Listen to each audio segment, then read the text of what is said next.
So in part 1 of JPanel tutorial, I told you that JFrames by default use a flow layout. So in part 2 of this tutorial, I will be showing you how you can see your true size of your JPanels and control where you want to put them on your JFrame. So first, we're going to say window.set layout to null. So now our JFrame no longer has any layouts. Next, we're going to set our JPanel size to 600 by 200. This is where the magic happens.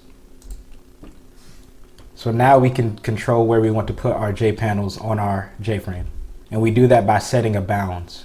So we're going to say panel1.set bounds. And there's going to be 4 parameters. There's going to be a X, Y coordinates, and then the size of your JPanel. So we're going to start at the origin, which is 0 by 0. And then we're going to keep the same size we had before. And let's test out our code. And for our first panel, we have our black panel that's 600 width and 200 by length. And for our second panel, we're going to say panel2.set bounds. We're going to keep our X coordinate the same, but change our Y by 200. And we're going to keep it 600 by 200 again. And now we have our black and our white panel. For our third panel, we're going to say panel3.set bounds.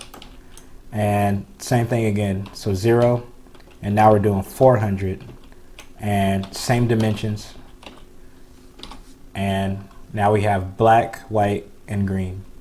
And then for our fourth panel, we're going to say panel4.set bounds 0, 600, 600 by 200.